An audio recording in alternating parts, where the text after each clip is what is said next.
there is a time which is too short. And therefore, my remarks are going to be almost like bullet points, because that's what I can do in the 5 minutes.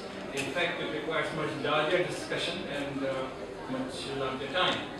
But as long as the question of what we do in EC, I would like to say that there are 3 things which all the time come up. Rejection, and second thing is that how it has been granted, and the third thing is that what is the process. So I will start reverse, because unless you have a proper base, you cannot appreciate the other. So how it is done, that the entrepreneur comes and files an application with the help of a consultant to seek the TOR. Now, these people who are sitting around the table, who are members of EC, are the one who for the first time are looking at this document.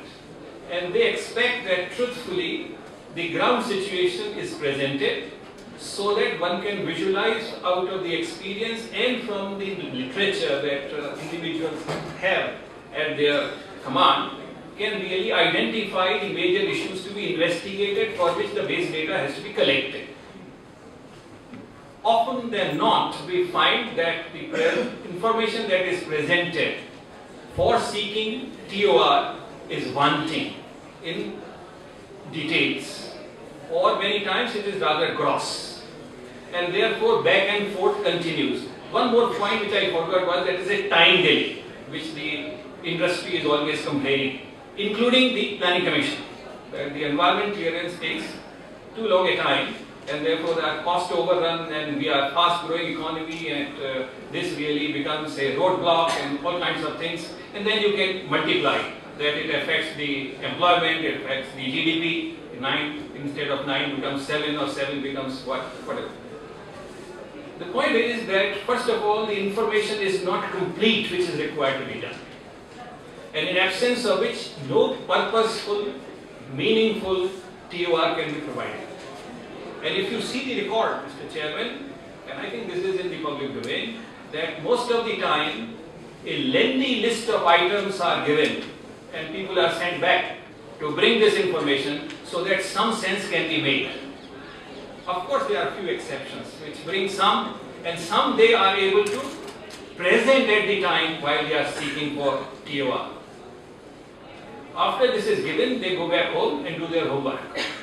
That is collecting the baseline information. Now, in terms of baseline information, there are certain difficulties. One of the difficulties that committee feels is that they have to tell us that how much distance is there from sensitive areas, such as wildlife park or biodiversity, or this is biosphere reserve and things of that kind, and get it validated by the forest people who are supposed to be custodian of these resources. And also provide an authenticated list of information of plants and animals. Here is a very fundamental issue which the committee always faces, that they use always secondary data without any reference when that, which document and why among the various available secondary sources a particular one was chosen. We find it very difficult, but all the time we find that it has been verified by the forest people. Now, since it is the requirement, or I think it is one of the things which is provided by the ministry, that it has to be verified, so very little that can be done, but from their side. But still we find that this is inadequate, and many times we really point out that please bring additional information. Similarly, with case of air pollution, the experts who are in air pollution, and I am witness to that, always find out that the monitoring sites are wrongly placed. Wherever there is a village, there is hardly any monitoring site. Or if there is a mine, then monitoring site is about 5 kilometers away, and we know that it is not going to be at 5 kilometers. So I think all these kinds of situations arise, and again we have to go back. The more important thing is that the seasonal data is defective, because the Meteorological Department of India has told us that this is a season, and they must have a right season to really present a picture. Either they take whole year, if not then it has to be, at least it has to be post rainy season, so that one knows what it is, but not during the rainy season, and don't overlap the rainy season or the two seasons. So I think all these kinds of deficiencies are there, so they go back again they come. With regard to social aspect, they provide, and the only rescue, and they think that they are quite complacent with that, is to take the last census. And you know, census takes place at a distance of 10 years. So sometime it is 1-year-old data, and sometime it is 9-year-old data or 10-year-old data. And by that time, you know that there is a lot of migration taking place, a lot of changes are taking place. So there is a lot of difference from the data and from this. Unless the land is to be acquired, no door-to-door survey is done. And how it is done, it is given by some agency who presents some information to say that these are the claimant and for which R&R becomes due. This is with respect to the social science, and the matter rests there because the Act says that please make sure that the affected person, those whose homestead as well as land and others involved, are adequately compensated according to the policy made by another ministry. So I think there is a lot of difficulty. Another thing is that they have to come water, because no industry runs without water, including mining. And they get from the chief of the irrigation department or the Central Pollution Control Board or the Ground Pollution Control Board that we have got the okay. And the committee has serious problem with that. Water is one of the most scarce resources.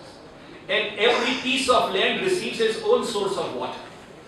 So now the question is that we invariably emphasize on a water budget, and we try and plug in that you must harvest your water and show that this quantity that you have collected is really not that you are asking for the general water pool, that is a river or a groundwater.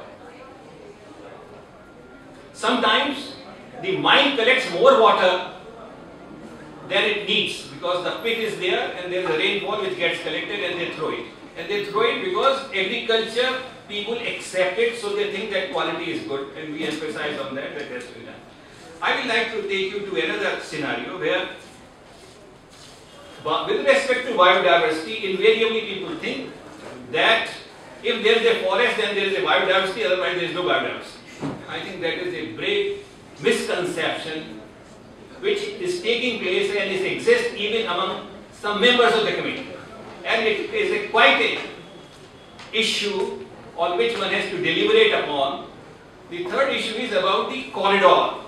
There are no fixed corridor of biodata. There are no fixed corridor, so lot of time goes in really asking them that where they are and so on. And the funniest part is that the consultant always provides a picture that the core zone has no wildlife worth giving attention to, while the buffer has. So if the core is center and the buffer is around, it is very difficult to conceptualize that the animals will not cross through that small little area. So I think these are the things which take a lot of time in really, and finally, as regard the decision goes, yes, it is a consensus decision. And the idea of this committee is not to reject. I think we must understand. If that was the case, I think most of the projects in the first go will be rejected because they have not brought the correct information. The idea is really to help them to come with the right information and then to provide a kind of guidance to them that this can be done and this cannot be done. The land for mining is to be allotted by the mining ministry or IBM. The water is to be allotted by the irrigation department or the groundwater board. The air pollution is to be tried under Air Pollution Act. The water pollution is to be tried under Water Pollution Act.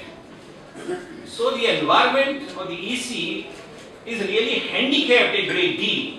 And I think here a very fundamental issue is there that we have to think about it, that whether this process is to be done in the same way or not.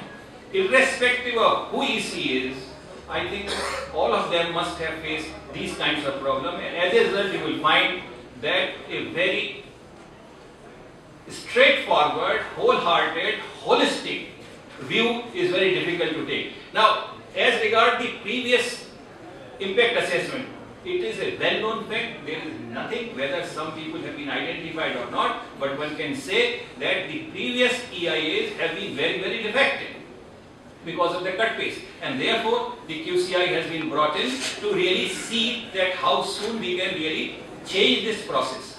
I think it takes time. And I think there are serious problems with that, as has been discussed in the previous session. So I will stop here, and I think we will take, as the discussion goes forward and the questions emerge.